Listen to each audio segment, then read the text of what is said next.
in Hollywood and in the industry and the stuff we do, there's a lot of like insider secrets to keeping your career going, and a lot of insider secrets to making things tick. And I feel like a fraud. My name is actually not even Ashton. Ashton is my middle name. My first name's Chris. And it always has been. It got changed when I was like 19 and I became an actor. But there were some really amazing things that I learned when I was Chris. And I wanted to share those things with you guys because I think it's helped me be here today. So it's really three things. The first thing is about opportunity. The second thing is about being sexy. And the third thing is about living life. So first, opportunity. I believe that opportunity looks a lot like hard work. When I was 13, I had my first job with my dad carrying shingles up to the roof. And then I got a job washing dishes at a restaurant. And then I got a job in a grocery store deli. And then I got a job in a factory sweeping Cheerio dust off the ground. And I've never had a job in my life that I was better than. I was always just lucky to have a job. And every job I had was a stepping stone to my next job. And I never quit my job until I had my next job. And so opportunities look a lot like work. Number two, being sexy.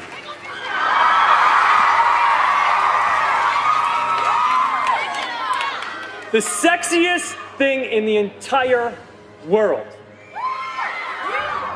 is being really smart. And being thoughtful. And being generous. Everything else is crap, I promise you. It's just crap that people try to sell to you to make you feel like less. So don't buy it. Be smart, be thoughtful, and be generous. The third thing is something that I just relearned when I was making this movie about Steve Jobs.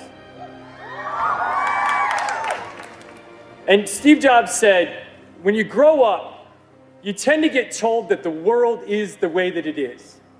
And that your life is to live your life inside the world and try not to get in too much trouble and maybe get an education and get a job and make some money and have a family.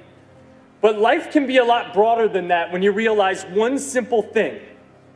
And that is that everything around us that we call life was made up by people that are no smarter than you. And you can build your own things. You can build your own life that other people can live in. So build a life. Don't live one, build one. Find your opportunities and always be sexy. I love you guys.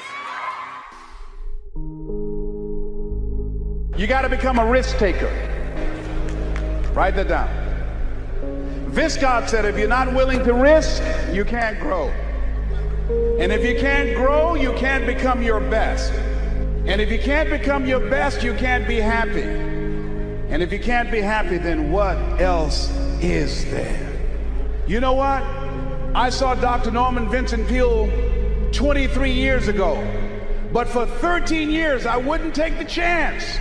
For 13 years, I was living in my comfort zone. For 13 years, I kept saying, Les Brown, you can't do that.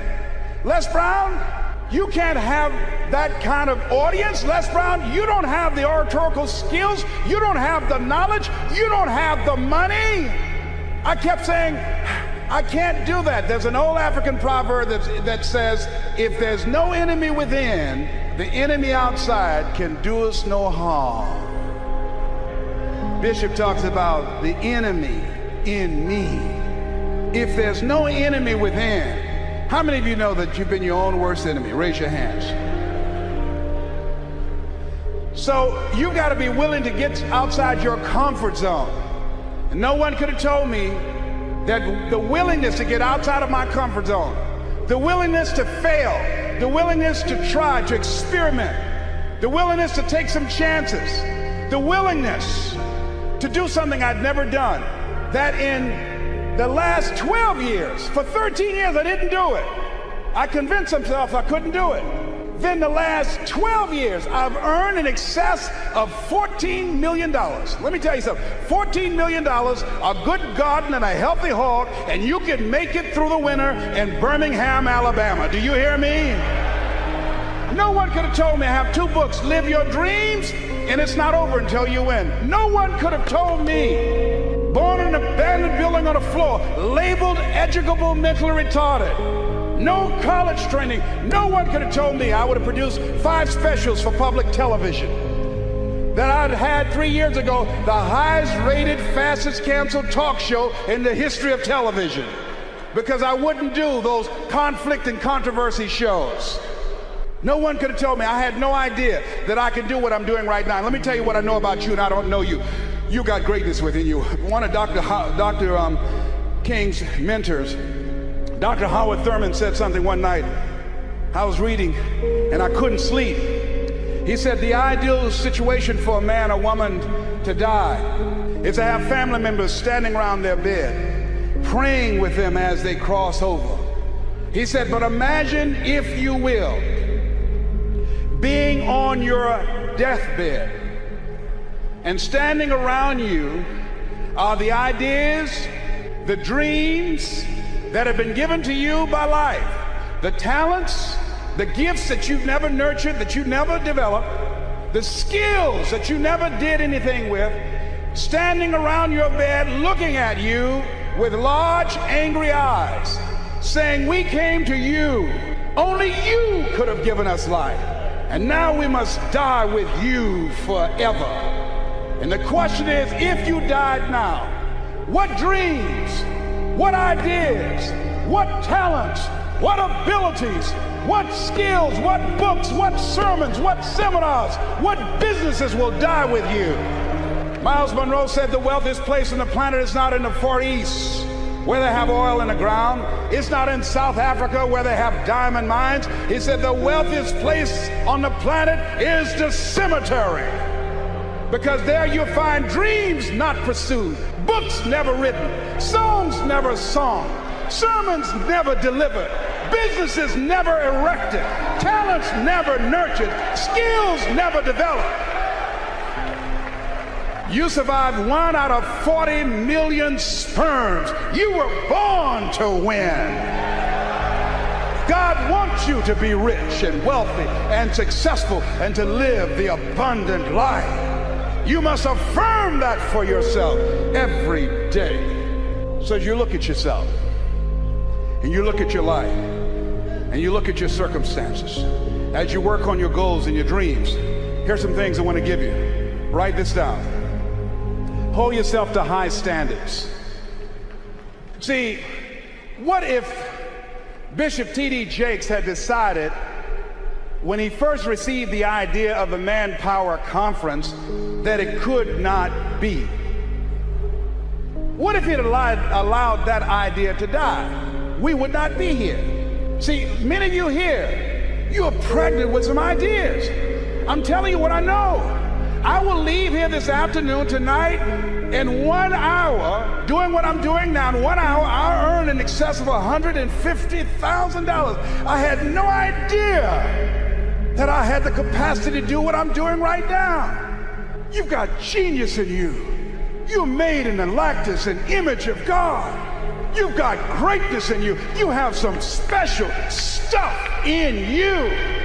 You showed up with it.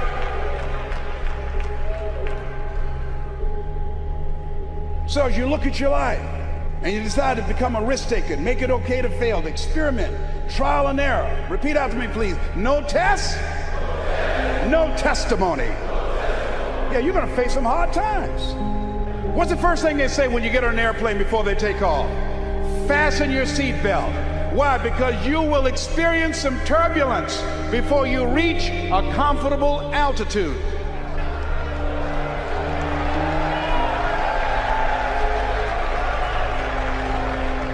Life was testing me when the man looked at me and said, you have prostate cancer.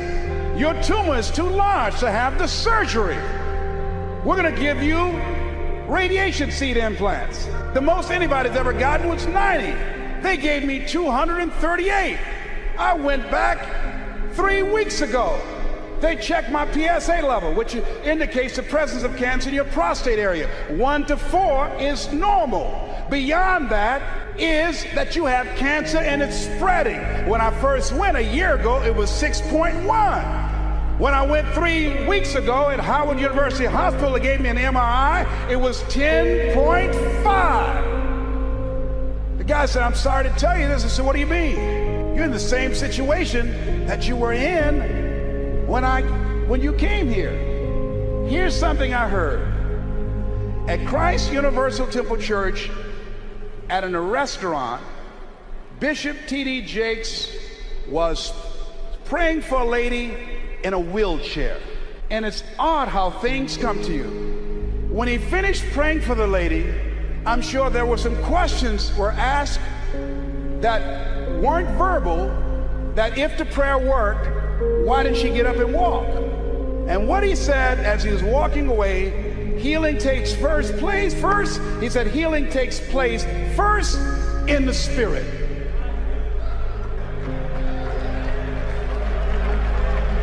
It didn't matter about his numbers. It didn't matter about their diagnosis. Judge not according to appearances. You must have the faith to call forth those things that be not as though they were. Now, do you really believe? See, it's one thing to believe when you got money in your pocket. It's one thing to believe when your marriage is working out and you got your health and your children acting like they got good sense. Oh, it's good to say, oh, the Lord is blessing me. It's easy to believe then. Oh, but when you get that diagnosis, say you ain't gonna be here long. When you lose your job, when someone you thought you'd be with for the rest of your life say, no, we can't do this no more. That's when you have to stand. That's when you have to begin to live this faith, and that's not on you. That's when you got to call on something higher than you. Let that mind be in you. You got to be out of your mind to believe in spite of these numbers you can still make it. In spite of the pain you're feeling, you can still come back again. You got to be out of your mind. That's right. I'm in that Christ mind. I believe it. And not when things are just favorable, not fair weather faith. And you've got to believe that. When you're going out here with your ideas, with your products, with your services, and part of being successful is you got to hold yourself to high standards. I use Bishop Jakes as a model. His people take care of you. He's thorough. Hold yourself to high standards, whatever you do. There's no saying, do not go where the path may lead, but go where there's no path and leave a trail. Treat people with respect. Treat them the way that you want to be treated. Tony, who's with me, who's been assigned to me, courteous, respectful, called several times. Is there anything I can do for you? Can I help you out? That's first-class service. If you decide to provide first-class service, John H. Johnson, a book called Making Against the Odds, he said, there's no defense against an excellence that meets a pressing public need. When I decided to become involved in the motivational industry, I didn't have the money of a Dr. Norman Vincent Peale, of Zig Ziglar, of Tony Robbins, and all the other giants out there. I had the gift of gab. So what I did was I trained myself, I disciplined myself to read 3 to 4 books a week. First I started out a month. Now I've increased it with a reading system that I have. Mr. Washington said, Mr. Brown, yes, sir. Do you want to make it? Yes, sir. First, you've got to develop your mind, young man, because you don't get in life what you want, you get in life what you are. Next, you've got to develop your communication skills. Once you open your mouth, you tell the world who you are. They said about Jesus, who obviously was an effective communicator, never speck a man. The reason that you're here is because no one can milk scripture and deliver a sermon that can transform your life and have you jumping up and down like you crazy, like T.D. Jakes. I'm home one day looking at this video my daughter gave me called He Called Me Son. Let me tell you something. By the end of that video, and I've never seen my father, When that video got to the end, I was going to the television and said, Daddy! Daddy, come back, Daddy! I pushed reverse and backed it up and said, Daddy!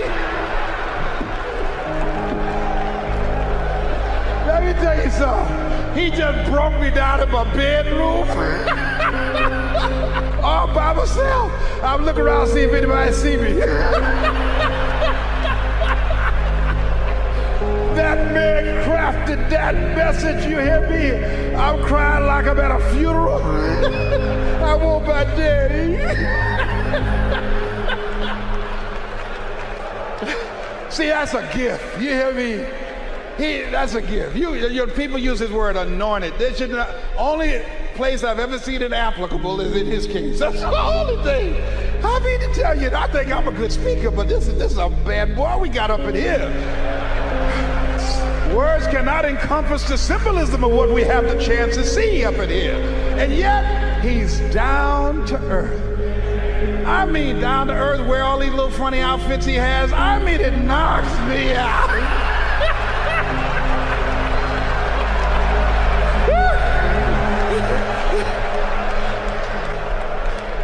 And let me tell you what my daughter said to me. My daughter, my oldest daughter, is on his advanced team.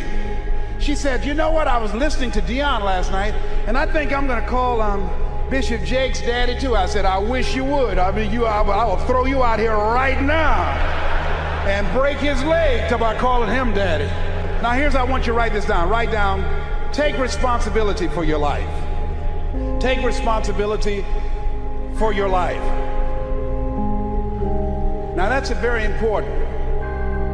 Remember what Bishop said last night about Adam? Adam, when God asked him what happened, Adam did not want to take responsibility for what he had done.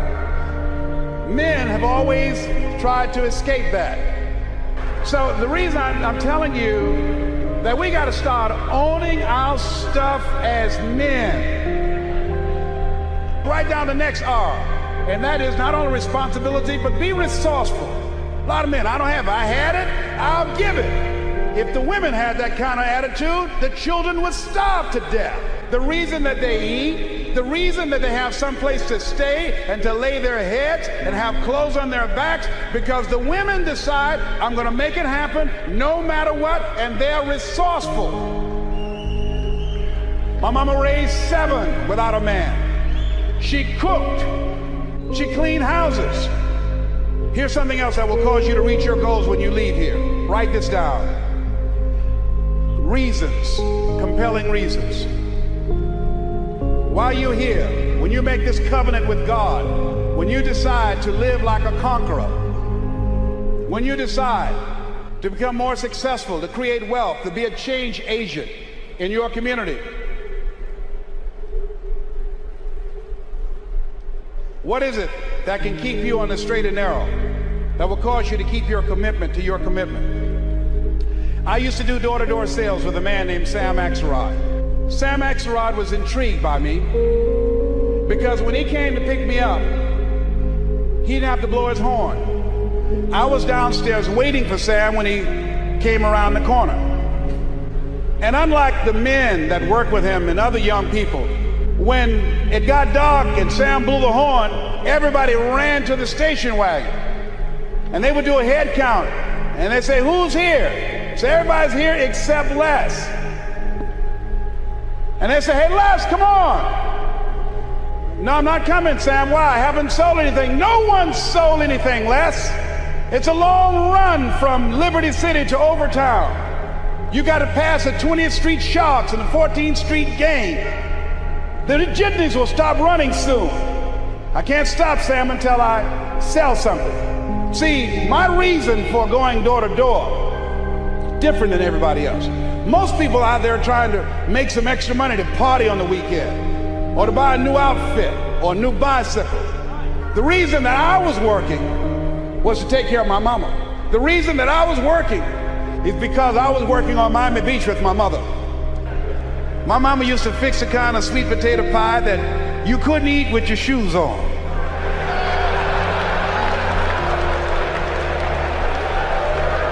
You had to take your shoes off so you can wiggle your toes. And when we would go door to door, sometimes as late as 10 o'clock at night, I would knock on the door. Who's there? Would you like to buy a nice working television set? No money down? Boy, are you crazy? Yes, I am crazy. I'm crazy about my mama, and I'm going to take care of her. And I'm going to sell a television set tonight, and it might as well be you. And after a while, somebody would say, come on in there, boy, and that better be a good set. What are the reasons? Write down while you're here at this Manpower Conference. Write down 5 compelling reasons of why you're going to keep your commitment to change your life. Keep your commitment never to go back to the life that you once lived. Keep your commitment to creating wealth for yourself, to taking care of your children, to be more responsible, to manifest Christ in you, in your life, in your community. Keep your commitment to live a life of contribution, to keep your commitment to be a conqueror and to act like it, and to have authority and dominion over everything in your life. What are those reasons? I got on one of my tapes, if life knocked you down, try and land on your back, because if you can look up, you can get up. Your reasons will help you to get back up again. They'll be your rod and staff to comfort you. So you got to write down 5 reasons on everything that Bishop is saying, and Bishop Merritt and all the different speakers and the relationship seminar that Brother Lewis Greenup will do. How you will incorporate the principles from this Manpower Conference in your life and live them and manifest them and support them.